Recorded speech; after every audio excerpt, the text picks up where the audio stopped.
Pride and Prejudice, chapter 7, fourth video. Okay,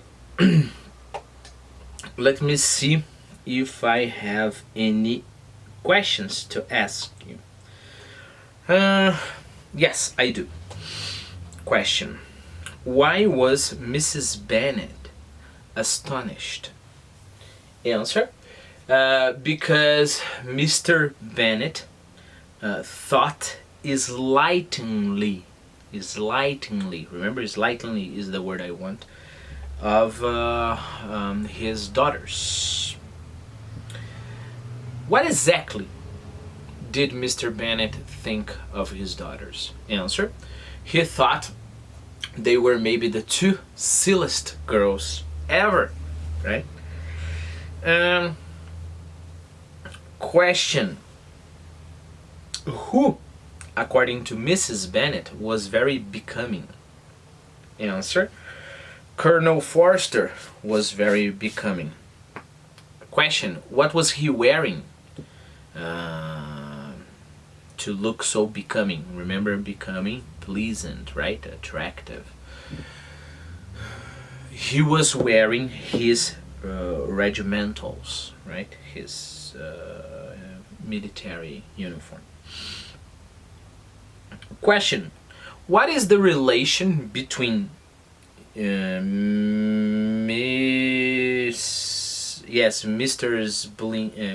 Bingley property? No, he's not. It's not his property, right? He's renting the property. But what is the relation between that property called Netherfield and the country Netherlands? Answer: both of them have the prefix nether, which means lower, right? Low. Question: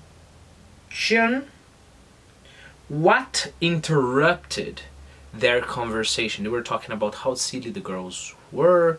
Mrs. Bennet was saying that they are not silly at all, etc., etc. Something interrupted the conversation. What interrupted the conversation? Answer: a footman interrupted the conversation with a message, right? Question: who was the message for? Answer: the message was for Jane. And now we are going to read the message. My dear friend, if you are not so compassionate as to dine with Louisa and me, we shall be in danger of hating each other for the rest of our lives. Shall, of course, will, right? We shall be in danger of hating each other for the rest of our life. For a whole days. And here I have a nice word, you know? How do I pronounce this word? I pronounce this word tête-à-tête, right? Why? Because tête is head. For example, tête de veau is a very disgusting but kind of typical dish in France. That is the head of a bull, tête de veau, right? So tête-à-tête is like head to head. Let me give you first the definition, then I'll tell you that Americans, I think mainly Americans, don't pronounce it like that, even though you can pronounce tête-à-tête if you want to sound a little bit more French, right? But tête-à-tête is a private conversation between two people, all right? Because the idea is we are talking here, right? So I don't know, maybe my head is touching our head and we're just talking, nobody is there in the middle, right? So tête-à-tête. How do they pronounce it? Tête-à-tête. Tête-à-tête, right? For me it's horrible. For me I can't accept. But okay, according to the dictionary, you would have tête-à-tête. All right, tête-à-tête is a possible pronunciation instead of tête-à-tête. If you don't mind, I will keep on pronouncing tête-à-tête instead of tête-à-tête. All right. Feel free to choose the one that best suits you. You know, I have a guess. My guess is that in this moment, they pronounce tête-à-tête, okay?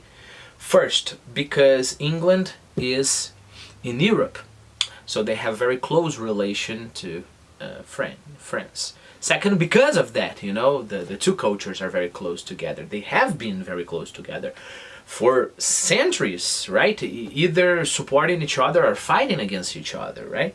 So, and you would expect somebody like the very well educated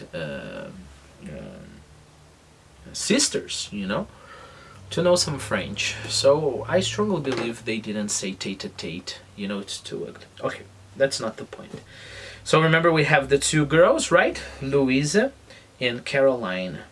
Caroline. So again, the note.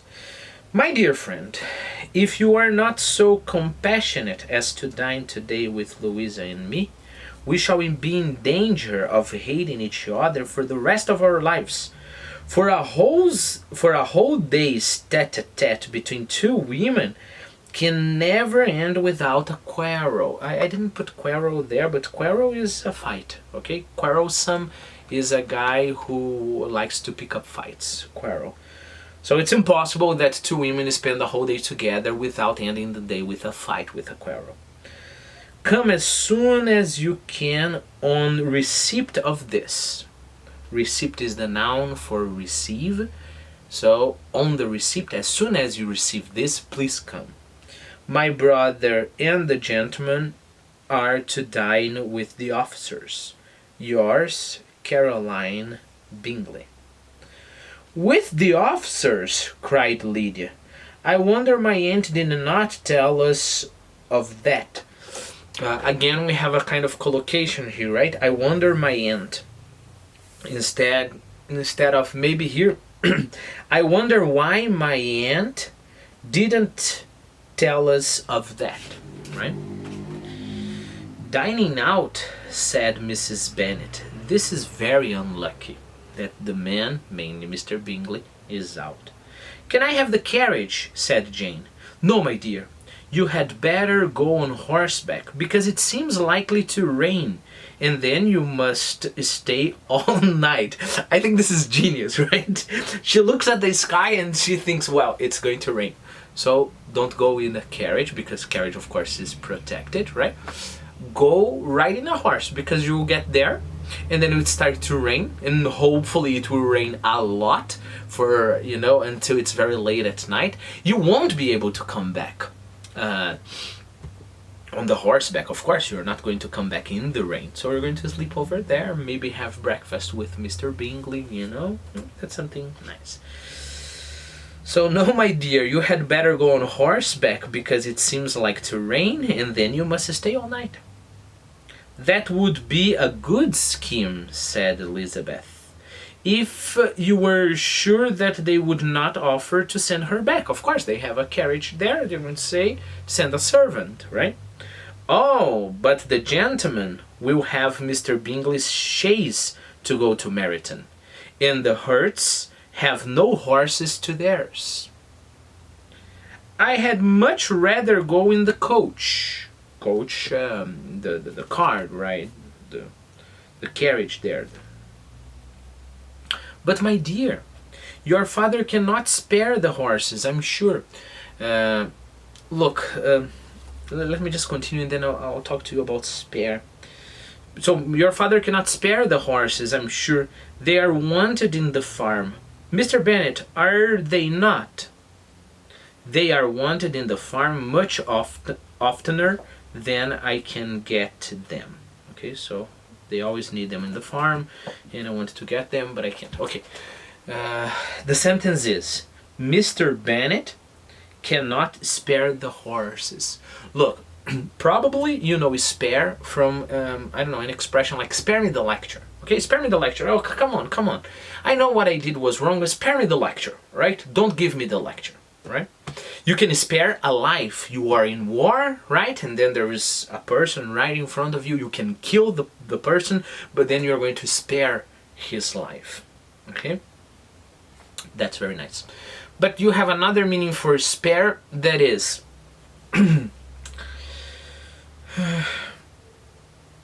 use it. Let me give examples, and then we'll try a formal definition. For example, imagine I'm leaving the class and you ask me, can you spare 10 minutes? Can you spare 10 minutes? Spare 10 minutes is like, don't use the 10 minutes. No. It's like, do you have 10 minutes to spare? Do you have 10 minutes you could use with me? Alright? Because you have some questions. Good.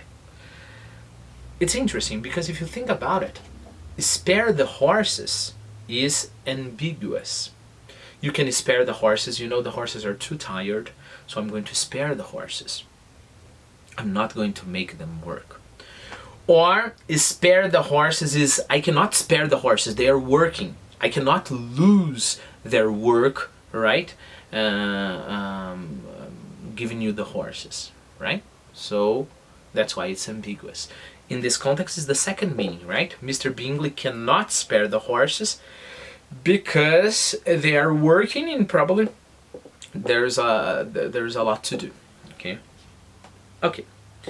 So, but my dear, your father cannot spare the horses, I'm sure. They are wanted in the farm. Mr. Bennet, are they not? They are wanted in the farm much oftener.